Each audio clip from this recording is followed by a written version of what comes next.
2, 1. Come to bed. Yes! 2's company. 3 is complicated. Tonight, we see what it's like when you're single but involved with someone who's married.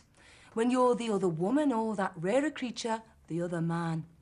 In our Good Sex Guide survey, we asked who benefits most from this kind of affair, the one who's married or the single person they're involved with. Most people felt that it's the single person who gets the best deal. Well, a triangle may have 3 smooth, straight lines, but it's also got 3 sharp corners. Ouch! In our survey, we found the average affair lasts 177 and a quarter days. So if it all starts on the stroke of midnight, New Year's Eve, you'll be reaching for them tissues, sobbing goodbye at 6 in the morning on the 26th of June.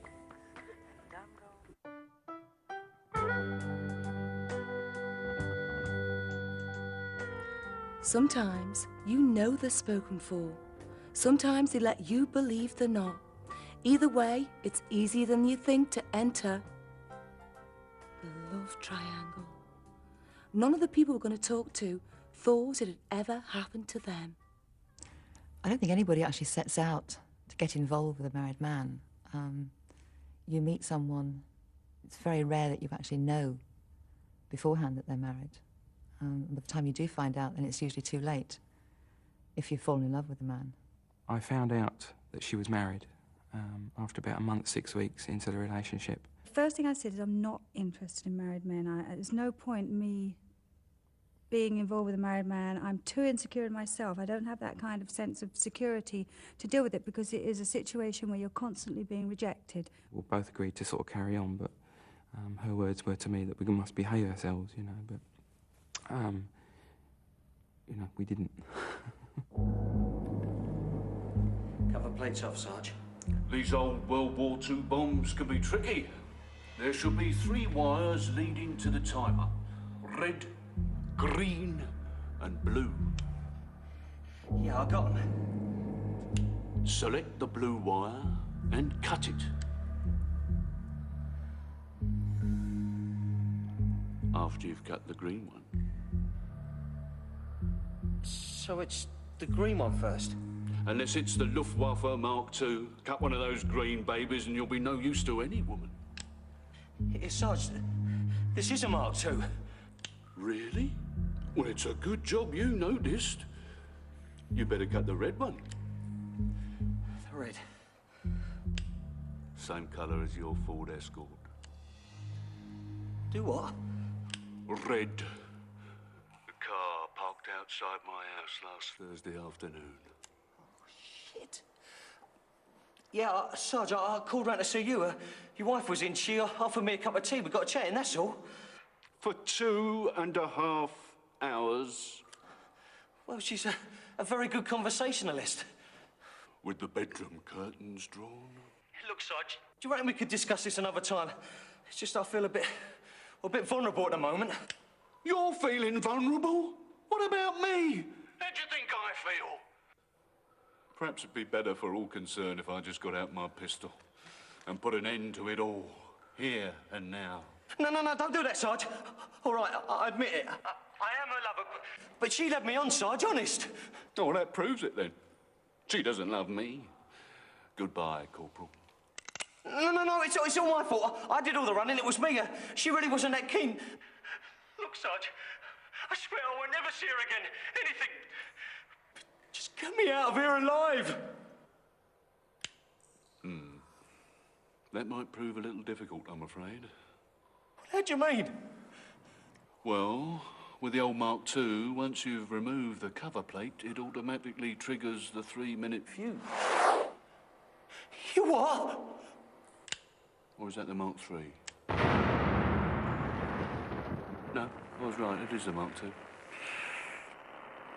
Oh well.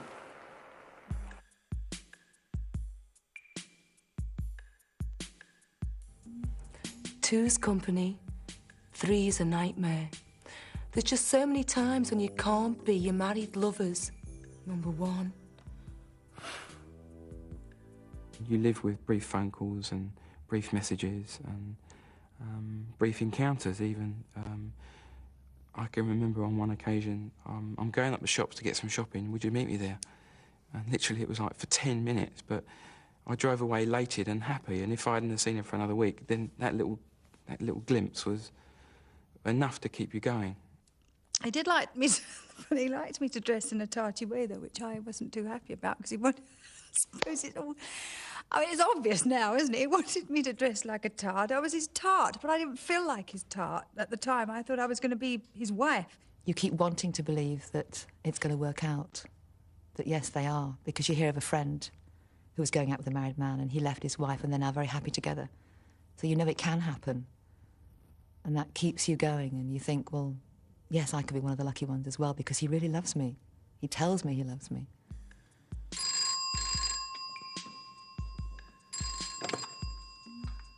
Hi. Oh. No, I didn't go to any trouble. Yeah, OK. Call me when you can. You sit by the phone for hours. I'll phone you at 6 o'clock, OK, fine. You sit by the phone at 6 o'clock. 10 o'clock, you're still there, sat by the phone, waiting for the darn thing to ring. And it doesn't. On the first occasion that she went away on holiday, she went to the south of France.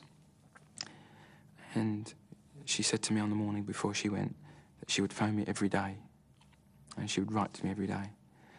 And, of course, I took that for gospel and sat there every single evening. And I wouldn't go to work until the postman had been. And I made myself very late for work. You know, it upset my whole routine. And she didn't phone. And she didn't write. I got one postcard towards the end of the second week. It's not very often that you can actually get more than a couple of days with them. So you never really have a proper relationship. It's always snatched. So nice of you to come along, Mike. Hope you don't mind a few questions. Only I do so want to get the right kind of person. So, you've been a bit on the side before? Oh, yeah. Yeah, 10 years' experience. To be quite frank with you, mate, you couldn't be putting your wife in better hands. In, of course. Excuse me?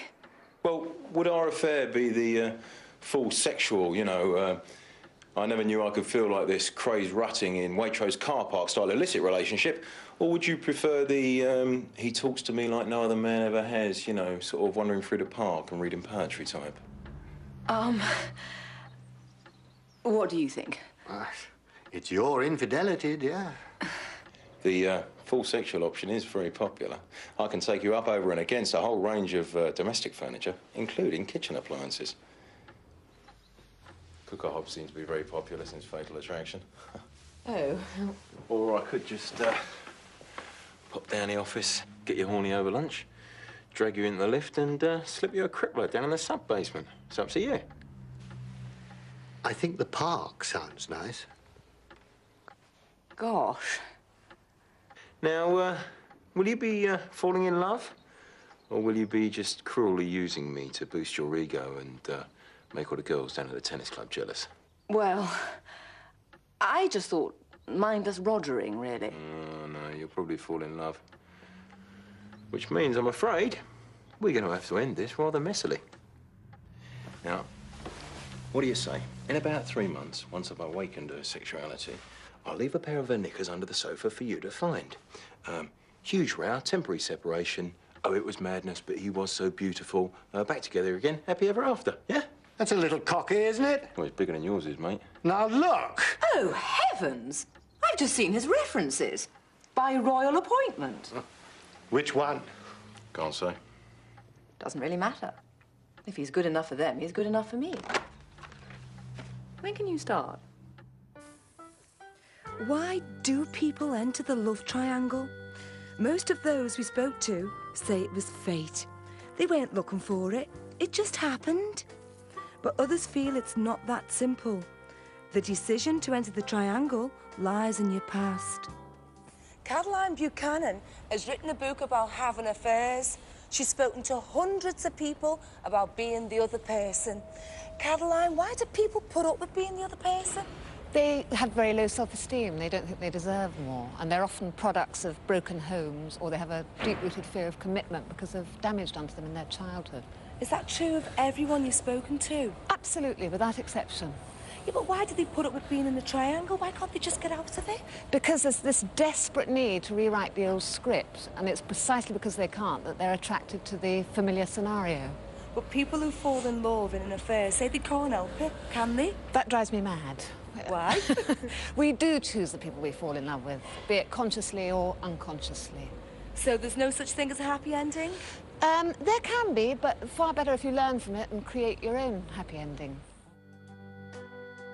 If you knew then what you know now, would you enter the love triangle? So here I was involved in one of these eternal triangles, and initially I think I felt that the wife was losing, and eventually I felt that I had lost. And all the things that I thought initially I wouldn't get involved in a married man for, because of all the pitfalls, I found that I fell into. And at the end of it, everything happened as I suspected would if I got involved with a married man.